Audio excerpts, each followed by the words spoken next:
Alors là, préparez-vous à vivre un début de mercato complètement dingue.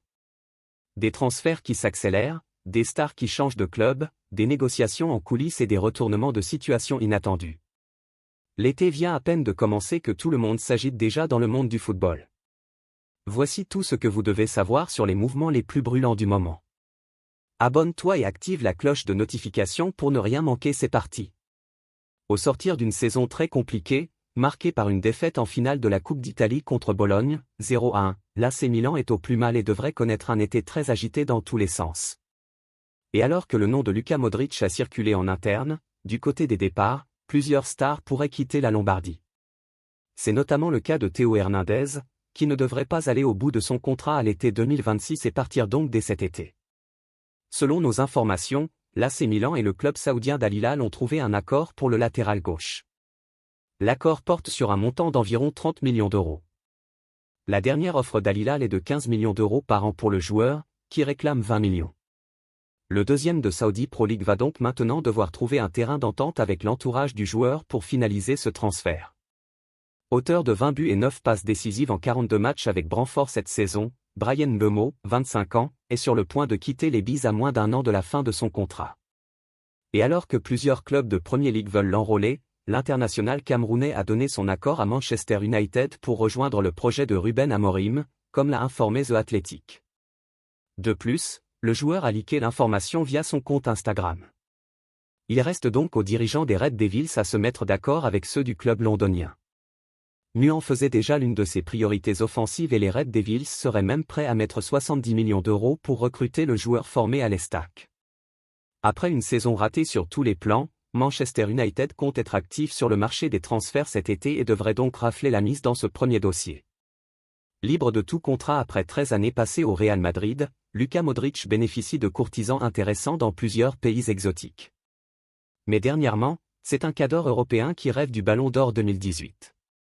Après 13 saisons et 591 matchs avec les Madrilènes, le capitaine Luka Modric et le Real Madrid ont convenu de mettre fin à une période inoubliable à l'issue de la Coupe du Monde des clubs que notre équipe disputera à partir du 18 juin aux États-Unis, a précisé le communiqué du Real Madrid annonçant le départ du milieu de terrain croate, lui qui a disputé son dernier match au Santiago Bernabéu lors de la victoire face à la Real Sociedad, 2-0. Et si la volonté de Luka Modric était de continuer avec le club 15 fois champion d'Europe, son avenir s'est obscurci après une discussion avec Xavi Alonso, qui ne lui a pas garanti une place dans la rotation l'an prochain, comme nous l'avions révélé. Le Ballon d'Or 2018 va donc devoir continuer loin de Madrid et plusieurs clubs avaient déjà frappé à la porte. D'après nos sources, Modric a longtemps échangé avec Cristiano Ronaldo, qui lui a présenté le projet du club d'Al Nassr, alors qu'Al Ettifaq et des clubs brésiliens ont pris des renseignements. L'ancien numéro 10 merengue privilégie un départ vers les États-Unis pour des raisons familiales et l'Inter Miami a alors bondi sur l'occasion. Mais dernièrement, c'est un club européen qui souhaite tenter le coup, l'AC Milan. Selon les indiscrétions de Relevo, le nouveau directeur général des Rossoneri, Iglitar, rêverait de se l'offrir et a déjà discuté en interne de ce possible transfert libre. Le milieu de terrain de 39 ans n'est pas pressé de prendre sa décision, mais ne manque pas de prétendants. Battu en finale de la Coupe d'Italie par Bologne, 1-0, l'AC Milan s'apprête à vivre un été animé et pourrait bien s'appuyer sur l'expérience de Luka Modric pour repartir de l'avant. Reste à convaincre l'international croate, qui aura encore la Coupe du Monde des clubs pour se montrer. Et même si, après la Coupe du Monde des clubs, je ne porterai plus ce maillot sur le terrain, je serai toujours un supporter du Real Madrid. On se reverra. Le Real Madrid sera toujours ma maison. Avis ? À la Madrid et rien d'autre, avait-il annoncé lors de l'annonce de son départ. Dans la quête d'un nouveau latéral gauche afin de remplacer un Nicolas Tagliafico sur le départ, l'OL a jeté son dévolu sur Junior Firpo.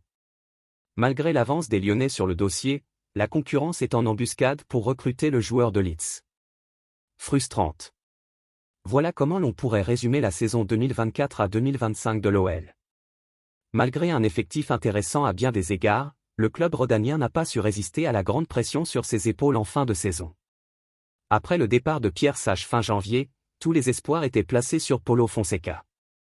Rapidement suspendu après un craquage surréaliste lors d'une rencontre à domicile contre Brest, 2-1, le technicien portugais a été interdit de vestiaire pendant plusieurs mois les jours de match. Finalement, l'ancien entraîneur de Lille n'a pas pu empêcher les mauvais résultats de son équipe en fin de saison. En effet, après une incroyable remontada sur la pelouse de Manchester United en quart de finale retour de Ligue Europa, les Gones ont perdu leur équilibre par la suite. Balayés lors du derby contre l'AS puis face à Lens à domicile, les coéquipiers de Ryan Cherki ont dit adieu à leurs derniers espoirs de Ligue des Champions. Terminant finalement à la 6e place après un ultime rebondissement pour Strasbourg, les Rhodaniens disputeront encore la Ligue Europa l'an prochain. De quoi limiter la casse, mais qui jette un froid sur l'avenir de l'OL avec la DNCG. Épinglé pour des raisons financières, le club lyonnais avait besoin de se qualifier en LDC pour calmer les tensions avec le gendarme financier du football français. Désormais, la tâche s'annonce plus ardue même si elle n'est pas impossible. Dès lors, l'OL peut commencer à travailler sur son mercato avec plusieurs départs de gros salaires à prévoir. Alors que Ryan Cherki est la priorité pour Manchester City, comme nous vous le révélions en exclusivité, Alexandre Lacazette a fait ses adieux lors de la dernière journée contre Angers. En fin de contrat, Nicolas Tagliafico ne devrait pas prolonger également. En ce sens, Lyon est à la recherche d'un défenseur gauche pour le remplacer. Et selon nos informations, Junior Firpo est la priorité des dirigeants lyonnais. Auteur d'une belle saison en Championship avec Leeds, l'ancien du FC Barcelone a compilé 4 buts et 10 passes décisives en 32 matchs l'an dernier. En fin de contrat à la fin du mois, le défenseur gauche de 28 ans pourrait arriver libre dans la capitale des Gaules. Les Lyonnais sont en concurrence avec l'AC Milan. Selon nos informations, les dirigeants rossoneri poussent pour recruter le Dominicain mais le club milanais devra vendre un joueur avant d'imaginer une venue de Firpo.